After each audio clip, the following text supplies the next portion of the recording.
महाराष्ट्र की राजनीति में एक बार फिर माहौल गर्म है और वजह है राज ठाकरे। मुंबई में होने वाले बीएमसी चुनाव से ठीक पहले राज ने मराठी मतदाताओं को ऐसा अलर्ट कर दिया है जिसने राजनीतिक गलियारों में हलचल तेज कर दी है। राज ठाकरे ने साफ कहा है कि अगर मराठी लोग सतर्क नहीं रहे तो आने वाला बीएमसी चुनाव मराठी मानुष का आखिरी चुनाव साबित हो सकता है। ऐसे में दर्शकों, क्या है उनके बयान का राजनीतिक संकेत और क्यों बार बार उठ रहा है वोटर लिस्ट में गड़बड़ी का मुद्दा, आइए पूरी रिपोर्ट देखते हैं। दर्शकों, मुंबई राजनीति का सबसे बड़ा रन और इस रन में रविवार को राज ठाकरे ने वो चेतावनी दे दी जिसने बीएमसी चुनाव का पूरा टोन ही बदल दिया है। मनसे के कोकण महोत्सव के मंच से राज ने सीधे सीधे मराठी भाषियों को कहा, होश में रहो, नहीं तो ये चुनाव आखिरी चुनाव साबित हो जाएगा। राज ठाकरे ने यह भी कहा है कि अपनी सतर्कता कायम रखिए वरना नुकसान निश्चित है। अगर आप सतर्क नहीं रहे तो आने वाला बीएमसी चुनाव मराठी मानुष का आखिरी चुनाव होगा। ऐसे में दर्शकों, राज ठाकरे का ये बयान सिर्फ एक चेतावनी नहीं, ये चुनावी मौसम की सबसे बड़ी राजनीतिक रणनीति भी माना जा रहा है। बीएमसी देश की सबसे अमीर नगर निकाय, जिसका नियंत्रण सिर्फ मुंबई की राजनीति ही नहीं बल्कि महाराष्ट्र की सत्ता के समीकरण भी तय करता है और इसी बीएमसी चुनाव को लेकर राजनीति हर दिन नई करवट ले रही है। ऐसे में दर्शकों, आपको जानकारी दे कि राज ठाकरे ने अपने मंच से ये साफ कहा है कि अगर मुंबई मराठी हाथों से निकल गई तो हालात बदलने में देर नहीं लगेगी। उन्होंने बिना नाम लिए रूलिंग पार्टियों पर तीखा हमला बोला। राज ठाकरे ने कहा है कि अगर मुंबई हमारे हाथ से निकल गई तो ये लोग तबाही मचा देंगे, हम कुछ नहीं कर पाएंगे। ऐसे में दर्शकों, राज ठाकरे की ये नाराजगी सिर्फ राजनीतिक नहीं बल्कि प्रशासनिक स्तर पर भी है, क्योंकि पिछले कुछ महीनों से वे लगातार वोटर लिस्ट में गड़बड़ी का आरोप उठा रहे हैं।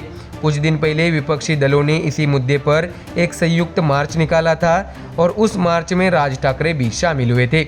यानी अब मतदाता सूची बीएमसी चुनाव का सबसे बड़ा मुद्दा बन चुका है। ऐसे में राज ठाकरे का आरोप है कि वोटर लिस्ट में भारी विसंगतियां है, कई नाम हटे हुए, कई नाम दोहराए हुए और कई ऐसे नाम जो असल में अस्तित्व में ही नहीं। इसी को लेकर राज ठाकरे ने रविवार को मराठी वोटरों से सीधे अपील की कि बेपरवाह मत रहो, वोटर लिस्ट चेक करो, अपने आसपास नजर रखो, वोटर असली है या नकली ये देखना जरूरी है। पॉलिटिक्स जिस तरह चल रही है उसी माहौल में मतदाता सूची पर नजर रखना बेहद जरूरी है। ऐसे में दर्शकों, दरअसल महाराष्ट्र में इन दिनों लोकल बॉडी इलेक्शन जारी है।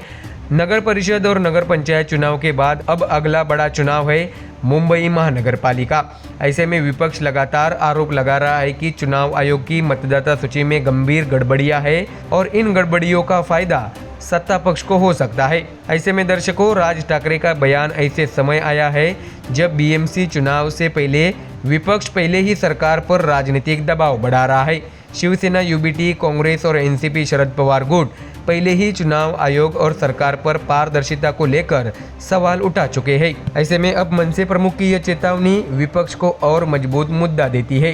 राज ठाकरे के बयान के कई मतलब निकाले जा रहे हैं कि क्या यह मराठी वोटरों को एकजुट करने की रणनीति है या फिर ये चुनावी समय से पहले मनसे का पावर शॉट है या फिर महाराष्ट्र की राजनीति में आगामी गठबंधन समीकरणों की झलक। राज ठाकरे चुनावी मौसम में अक्सर अपनी शैली से माहौल सेट करते हैं, लेकिन इस बार का बयान असामान्य रूप से तीखा और चेतावनी भरा है। ऐसे में आखिरकार बीएमसी चुनाव सिर्फ सीटों की लड़ाई नहीं, ये मुंबई की पहचान और मराठी राजनीतिक आधार का मसला भी है और इसी वजह से हर पार्टी, हर नेता इस चुनाव को प्रतिष्ठा की लड़ाई बताकर मैदान में उतर रही है।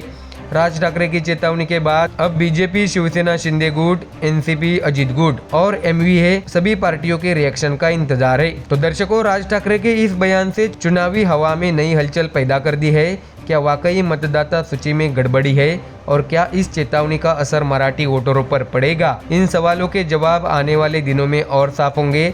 फिलहाल बीएमसी चुनाव की राजनीति दिन ब दिन और दिलचस्प होती जा रही है। तो अयोध्या में मंगलवार को इतिहास एक बार फिर दर्ज हो गया जब राम मंदिर के शिखर पर पहली बार धार्मिक ध्वजा फहराई गई। प्रधानमंत्री नरेंद्र मोदी, आरएसएस प्रमुख मोहन भागवत और उत्तर प्रदेश के मुख्यमंत्री योगी आदित्यनाथ इस ऐतिहासिक क्षण के साक्षी बने।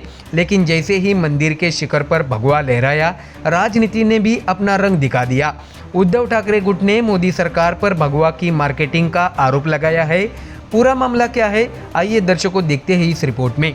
दर्शकों, आपको जानकारी दे कि अयोध्या, जहां सदियों की प्रतीक्षा आज एक नई ऊंचाई पर पहुंची। राम मंदिर के 161 फीट ऊंचे शिखर पर ठीक 11:50 अभिजीत मुहूर्त में पीएम नरेंद्र मोदी ने केसरिया धर्म ध्वजा फहराई और पूरा परिसर जय श्री राम के उद्घोष से गूंज उठा। यह वो क्षण था जिसे प्रधानमंत्री ने सदियों के जख्म भरने और संकल्प पूरा होने का पल बताया। एक क्लिक से बटन दबाते ही 2 किलो वजन की केसरिया ध्वजा शिखर पर लहराने लगी और पीएम नरेंद्र मोदी भावुक होकर हाथ जोड़ते दिखे। तो वही दर्शकों, इससे पहले प्रधानमंत्री ने राम दरबार में विशेष पूजा की, रामलला के दर्शन किए और मंदिर परिसर में सबसे पहले सप्तऋषि मंदिर में पूजा संपन्न की।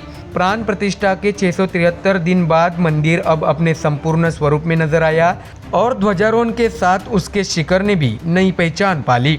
लेकिन दर्शकों, धार्मिक आस्था के इस बड़े आयोजन पर राजनीति का रंग भी चढ़ गया।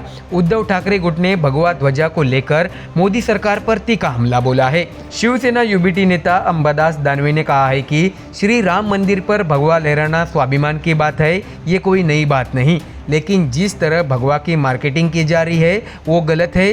प्रभु श्री राम का इस्तेमाल वोट के लिए नहीं होना चाहिए। इसके साथ ही अंबादास दानवे ने यह भी कहा है कि हिंदुस्तान के हर मंदिर पर भगवा लहराता है, ये परंपरा है, लेकिन केंद्र सरकार इसे चुनावी मुद्दा बना रही है। इसके साथ ही उन्होंने मुख्यमंत्री देवेंद्र फडणवीस पर भी निशाना साधा। कहा कि राम का नाम लेने से पहले नेताओं को अपने वादे याद करने चाहिए। दानवे ने यह भी कहा है कि हमसे पूछेंगे कि हम राम भक्त है या नहीं, पहले जनता से किए वादे निभाए। किसानों की कर्जमाफी का क्या हुआ? राम के प्रति झूठा प्यार दिखाना सही नहीं, ऐसा भी अंबादास दानवे ने कहा है। ऐसे में दर्शकों, शिवसेना यूबीटी नेता का ये बयान सीधे बीजेपी पर हमला माना जा रहा है, खासकर क्योंकि उत्तर प्रदेश और महाराष्ट्र दोनों जगह चुनावी हलचल तेज है और राम मंदिर राजनीति के केंद्र में है। बिहार, बंगाल, महाराष्ट्र, हर जगह बीजेपी राम मंदिर के मुद्दे को अपनी बड़ी उपलब्धि बता रही है, लेकिन उद्धव गुट इसे चुनावी हथियार करार दे रहा है। तो वही दर्शकों, इधर अयोध्या में माहौल बिल्कुल अलग था। ध्वजा फहराने के बाद मंदिर परिसर में भक्तों की आंखों में खुशी और भक्ति साफ दिखी। प्रधानमंत्री नरेंद्र मोदी ने कहा है कि 500 साल पुराना संकल्प आज पूरा हुआ है। रामलला का भव्य मंदिर लोगों की आस्था और भारतीय संस्कृति का प्रतीक बनेगा। आरएसएस प्रमुख मोहन भागवत और सीएम योगी भी इस ऐतिहासिक क्षण में मौजूद रहे। ऐसे में दर्शकों, धार्मिक आस्था एकजुट करती है, लेकिन राजनीति अक्सर उसे अपने अंदाज में रंगती है। राम मंदिर के शिखर पर लहराई ध्वजा ने भले ही अयोध्या को भक्ति के रंग में रंग दिया, लेकिन महाराष्ट्र की राजनीति में इससे नई बहस छिड़ गई है। राम मंदिर का ये भव्य स्वरूप अब पूरे विश्व का ध्यान केंद्रित कर रहा है। धर्म ध्वजा लहरा चुकी है, भक्ति का नया अध्याय शुरू हो चुका है। अब देखना होगा कि इस अध्याय की राजनीति किस दिशा में जाती है और भगवा की बहस किस मोड़ पर खत्म होती है। ऐसे में राम मंदिर का शिखर इतिहास बन गया, लेकिन इस इतिहास की गूंज सियासत तक पहुंच चुकी है। तो नमस्कार दर्शकों, बिहार की राजनीति आज फिर गर्मा गई है। पूर्व मुख्यमंत्री और आरजेडी नेता राबड़ी देवी को उनका पुराना सरकारी आवास खाली करने का नोटिस दिया गया है और इसके बाद सियासी तूफान उठ खड़ा हुआ है। रोहिणी आचार्य से लेकर आरजेडी तक सबने इस फैसले को राजनीतिक प्रतिशोध करार दिया है। क्या है पूरा मामला? क्यों बिहार की सियासत में अचानक हलचल बढ़ गई है?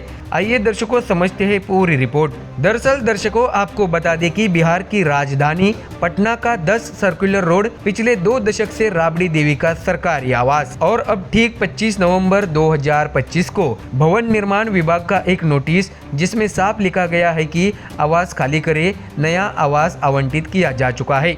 लेकिन नोटिस आने के साथ ही राजनीति भी गर्म हो गई। दर्शकों, आपको बता दें कि राबड़ी देवी को 39 ओर्डिंग रोड स्थित सरकारी आवास दिया गया है। सरकार का कहना है कि यह आवास उन्हें बिहार विधान परिषद में नेता प्रतिपक्ष की हैसियत से दिया गया है, लेकिन सवाल यह है कि इतने सालों बाद अचानक बंगला क्यों बदल रहा है। रोहिणी आचार्य ने सोशल मीडिया पर पोस्ट करते हुए लिखा है कि करोड़ों लोगों के मसीहा लालू प्रसाद यादव का अपमान इन लोगों की पहली प्राथमिकता है। घर से तो निकाल देंगे, जनता के दिल से कैसे निकालेंगे? सेहत नहीं तो कम से कम राजनीतिक कद का सम्मान रख लेते। ऐसे में दर्शकों, रोहिणी आचार्य के इस पोस्ट के बाद सोशल मीडिया पर बहस तेज हो गई है। आरजेडी के समर्थक इसे सम्मान का मुद्दा बता रहे हैं, जबकि बीजेपी और जेडीयू इस कदम को रूटीन प्रशासनिक प्रक्रिया बता रहा है। लेकिन आरजेडी इस फैसले को सिरे से राजनीतिक बताती है। आरजेडी प्रवक्ता शक्ति यादव ने कहा है कि राबड़ी देवी 2 दशक से यहाँ रह रही है। पूर्व सीएम को इस तरह नोटिस भेजकर घर खाली कराना परंपरा नहीं है। राजनीति की शुचिता अब भंग हो चुकी है। दर्शकों, आपको ये भी जानकारी दे कि बिहार में सत्ता संतुलन लंबे समय से नाजुक बना हुआ है। एक तरफ एनडीए सरकार, जेडीयू और बीजेपी का गठबंधन और दूसरी ओर आरजेडी, जो इस दौर को प्रशासन के जरिए राजनीतिक डराने का तरीका बता रही है। आरजेडी का सीधा आरोप है कि सीएम हाउस में अब बीजेपी का दखल बढ़ चुका है और जेडीयू मजबूर साथी बन गई है। ऐसे में दर्शकों, आपको बता दें कि ये बिहार का वही आवास है जिससे अब राजनीतिक विवाद छिड़ गया है। यहाँ आने जाने वालों का कहना है कि राबड़ी देवी ने बिहार की राजनीति का बड़ा हिस्सा जिया है और अचानक आवास बदलने का फैसला स्वाभाविक रूप से सवाल खड़ा करता है। आरजेडी इसे राजनीतिक बदले की कार्रवाई बता रही है, जबकि सरकार का कहना है कि यह प्रक्रिया नियमों के अनुसार है। तो दर्शकों, भवन निर्माण विभाग की ओर से जारी आदेश में साफ लिखा गया है कि राबड़ी देवी को नया आवास नेता प्रतिपक्ष के प्रोटोकॉल के हिसाब से दिया गया है। सरकार का तर्क ये भी है कि पूर्व मुख्यमंत्री, सांसद, मंत्री किसी को भी आवास आवंटन सरकारी नियमों के तहत ही होता है, कोई विशेष छूट नहीं। लेकिन विपक्ष इस दलील को मानने को तैयार नहीं। उनका कहना साफ है कि अगर बीजेपी ने विचार बना लिया है तो फिर कोर्ट जाने से भी क्या फायदा। ऐसे में आरजेडी की लाइन स्पष्ट है, यह लड़ाई राजनीतिक है, प्रशासनिक नहीं। और अब यह मुद्दा सिर्फ बंगले का नहीं रहा, यह बन गया है लालू परिवार बनाम सरकार की एक और जंग। तो वही दर्शकों, आरजेडी कार्यकर्ताओं की ओर से ये भी कहा जा रहा है कि लालू जी की सेहत ठीक नहीं है, ऐसे समय नोटिस भेजना संवेदनहीनता है। सरकार चाहती है कि विपक्ष दबाव में आ जाए। तो दर्शकों, बिहार की राजनीति में आवास, बंगले, सुरक्षा और सुविधा हमेशा से शक्ति राजनीति का हिस्सा बन रहे हैं। लेकिन राबड़ी देवी का मामला इसलिए बड़ा बन रहा है क्योंकि यह सिर्फ एक आवास परिवर्तन नहीं, बल्कि लालू यादव की विरासत और सम्मान से जोड़कर देखा जा रहा है। जानकारी दे कि 39 हार्डिंग रोड, जहां राबड़ी देवी को नया आवास मिल गया है, सरकारी कर्मचारियों की तैयारी जारी है और जल्द यह बंगला पूर्व मुख्यमंत्री को सौंप दिया जाएगा। लेकिन सवाल ये नहीं कि राबड़ी देवी कहाँ रहेगी, सवाल ये है कि इस आवास बदलाव के पीछे कितनी राजनीति दबी हुई है। एक तरफ प्रशासन का दावा, नियमों के मुताबिक सब कुछ, तो वही दूसरी ओर विपक्ष का आरोप है कि सम्मान का अपमान और राजनीतिक बदले की कार्रवाई। ऐसे में अब यह मामला घर का कम और राजनीतिक संदेश का अधिक बन चुका है। हर पक्ष अपनी जमीन पर खड़ा है और बिहार में सियासी पारा फिर चढ़ चुका है। ऐसे में क्या यह मामला सिर्फ आवास परिवर्तन का है या इसके पीछे छिपी है एक बड़ी राजनीतिक चाल? फिलहाल दोनों पक्ष आमने सामने हैं और आने वाले दिनों में यह विवाद और तेज हो सकता है। तो दर्शकों, फिलहाल इस खबर में इतना ही। देश और दुनिया की बाकी और खबरें जानने के लिए जुड़े रहिए हमारे चैनल MDR न्यूज के साथ। धन्यवाद।